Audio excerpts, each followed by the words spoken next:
Halo teman-teman, saya Asfi.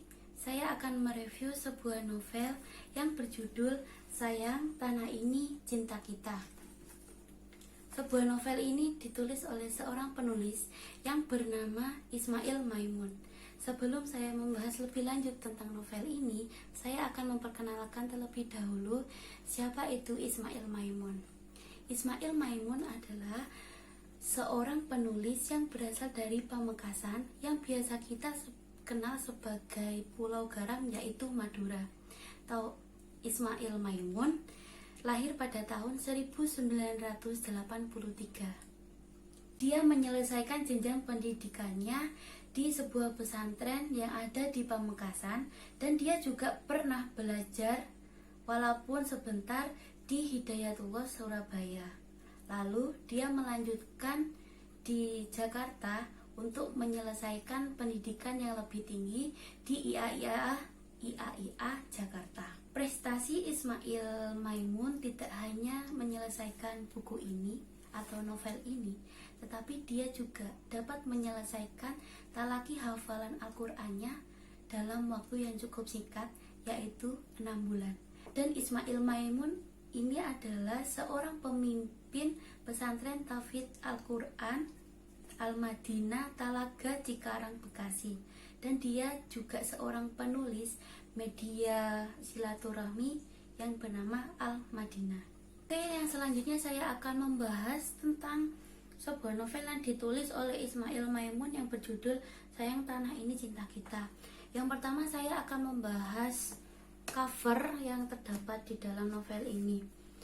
Sebenarnya cover ini sudah cukup menggambarkan suatu cerita yang ada di dalam novel ini, karena kita lihat ada seorang lelaki yang berada di sebuah tanah kosong yang seperti padang savana, yang artinya ketika kita baru masuk di suatu wilayah, kita tidak akan tahu jati diri kita ataupun kehidupan yang sebenarnya di dalam wilayah ini.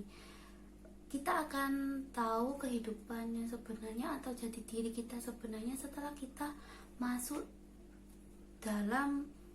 ke dalam wilayah tersebut. Dan juga selain cover yang sudah menggambarkan suatu cerita yang ada di dalam novel ini, di cover belakang juga ada suatu sinopsis yang merupakan ringkasan suatu novel ini. Jadi selain kita mereka-reka suatu cover yang ada di depan, kita juga bisa melihat apa sih yang dibahas di dalam novel ini. Kita melihat dari sinopsisnya yang ada di belakang ini. Ini suatu ringkasan, suatu gambaran yang akan diceritakan di dalam novel ini. Walaupun ini suatu ringkasan, jika kita tidak membaca sampai selesai suatu novel ini, kita tidak akan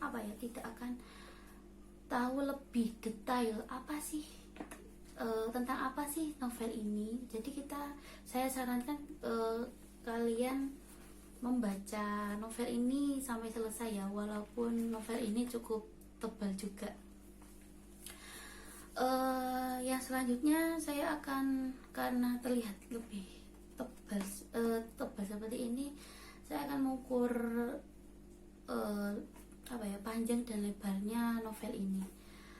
Novel ini memiliki panjangnya 20 cm dan ini lebarnya 13,5 cm dan mempunyai tebal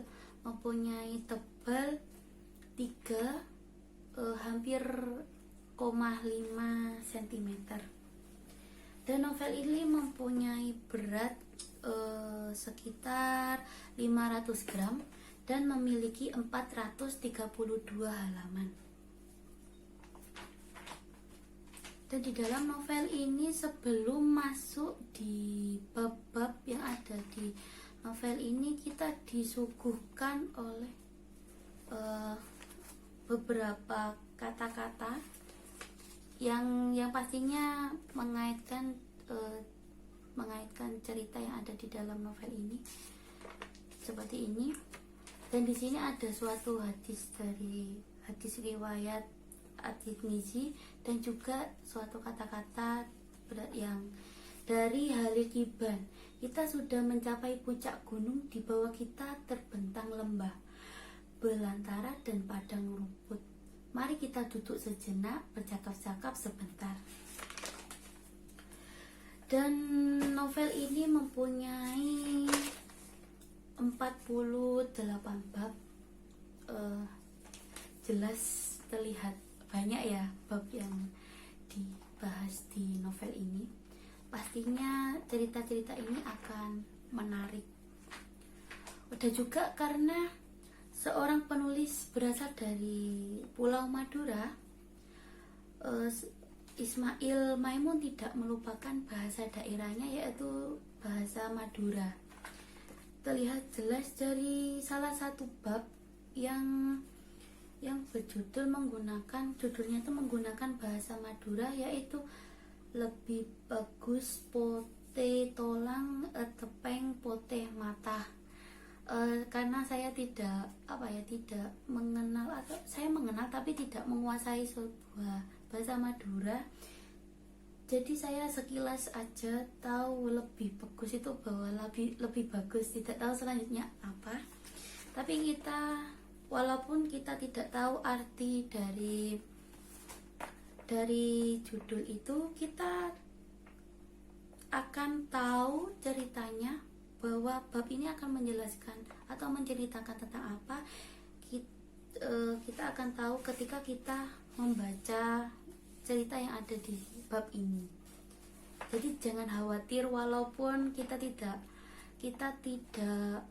tahu apa maksud dari judulnya itu apa, atau arti dari judulnya itu. Kita akan tahu ceritanya ketika kita membaca cerita yang ada di bab ini. Oh iya, saya hampir lupa membahas kapan novel ini dicetak atau diterbitkan. Cetakan pertama novel ini pada tahun 2012 dan diterbitkan oleh Sabil di daerah Sampangan, Gang Perkutut nomor 325B, Jalan Wonosari, Batu Retno, Banguntapan, Yogyakarta. Oke, kita kembali mengulas novel ini ya. Lalu saya akan membahas tentang kelebihannya dari novel ini. Selain dari segi cover yang menarik, yang tadi sudah saya bahas bahwa cover ini sudah cukup menggambarkan suatu cerita yang ada di novel ini. Novel ini juga menggunakan kata-kata yang mudah dipahami, karena novel ini menggunakan bahasa kehidupan sehari-hari, sehingga kita lebih mudah mencerna suatu cerita yang ada di dalam novel ini. Dan juga di setiap halaman atau lembar yang terdapat pada novel ini terdapat seperti sebuah ringkasan. Nah, di sini tuh adalah sebuah ringkasan dari cerita yang ada di lembaran ini. Pada dasarnya, suatu karya sastra merupakan suatu refleksi kehidupan manusia yang mengungkapkan beberapa tentang kehidupan manusia. Jadi novel ini tidak melupakan hal itu, yang notabene karya sastra itu membahas tentang kehidupan. Jelas di dalam cerita di dalam novel ini membahas tentang kehidupan. Dan juga Ismail Maimun ini mengangkat kehidupan di daerahnya, yaitu Pulau Madura, yang dia tumbuh dan berkembang di sana. Dia juga menggambarkan suatu kehidupan yang ada di sana, seperti sifat manusianya yang kayak keras gitu. Dan di sini tidak hanya membahas tentang kehidupan sehari-hari, di sini juga membahas tentang cinta dan kematian di dalam sebuah perjuangan perjuangan di sana yang menang akan bertahan, dan yang kalah akan berujung pada kematian. Dan di sanalah ada pertahanan sebuah cinta.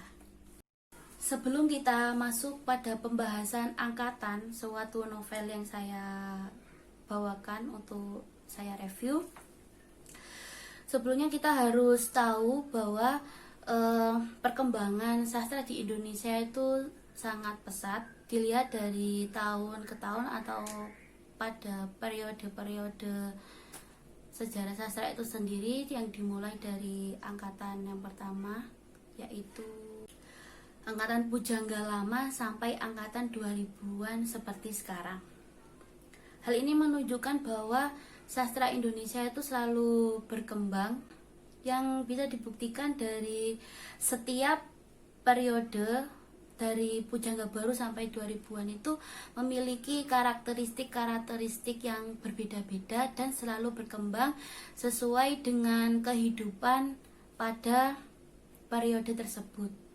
Karena pada dasarnya karya sastra itu merupakan suatu refleksi kehidupan manusia. Selanjutnya saya akan membahas tentang angkatan pada novel ini. Jika dilihat dari tahun penerbitan atau pencetakan pertama, yaitu novel ini dicetak pertama pada tahun 2012, kita sudah jelas bahwa novel ini berada pada angkatan 2000-an. Selain kita lihat dari dilihat dari tahun percetakannya atau penerbitannya, kita juga bisa membandingkan karakteristik yang ada pada angkatan 2000 itu sendiri. Yang pertama, karakteristik dari angkatan 2000 adalah menggunakan kata-kata yang bermakna atau kalimat-kalimat yang bermakna konotatif. Di dalam novel Ismail Maimun juga menggunakan kata-kata yang bermakna konotatif.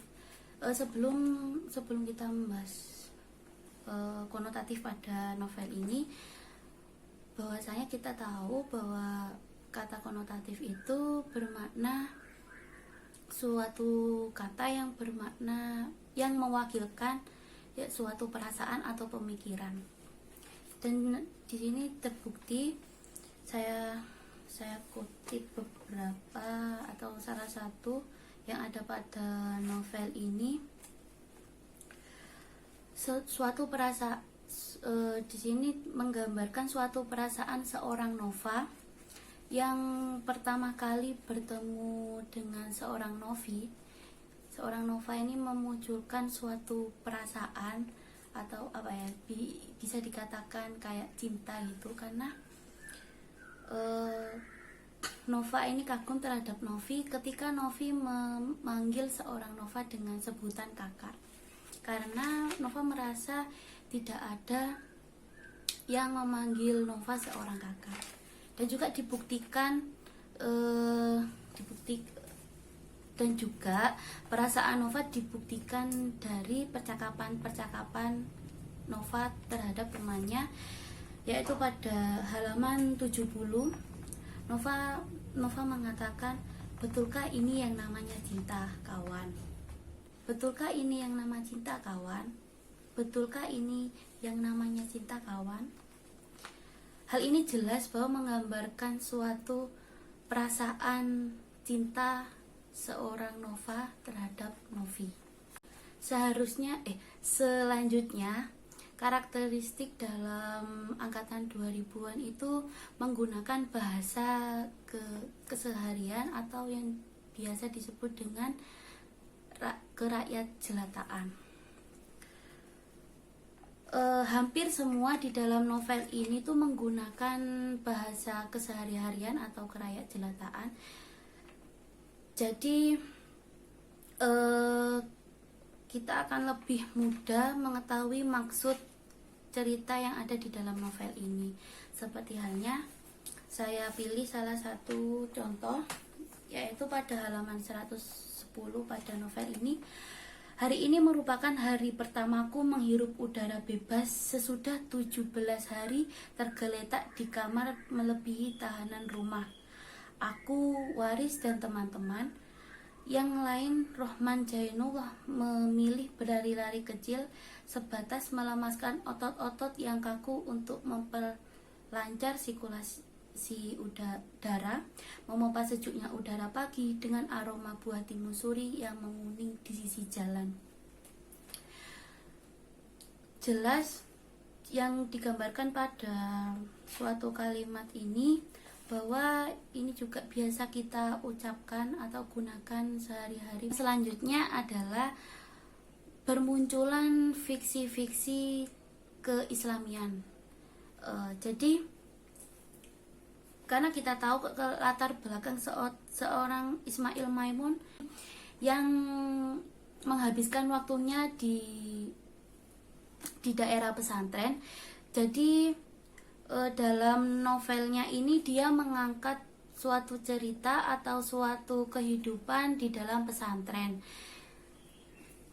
dan dia terbukti seperti yang digambarkan kepada seorang Nova yang merupakan anak pesantren yang memiliki kedisiplinan tinggi, selalu mengikuti aturan-aturan yang ada di pesantren, dan juga kepintaran dia dalam mempelajari ilmu-ilmu tentang keagamaannya yang dia ikuti selama dia di pesantren. Dan juga di dalam novel ini juga membahas suatu keromantisan yang kembali lagi kepada seorang Nova, karena Nova ini suatu tokoh utama di dalam novel ini. Keromantisannya itu pada titik seorang Nova yang jatuh cinta terhadap Novi, yang anak seorang tabib yang pernah mengobati Nova ketika Nova mendapati sebuah luka setelah dia dilukai oleh teman pesantrennya. Oke teman-teman, itu tadi adalah suatu sekilas pengetahuan saya tentang novel yang berjudul Sayang Tanah Ini Cinta Kita yang ditulis oleh Ismail Maimun. Karena keterbatasan pengetahuan saya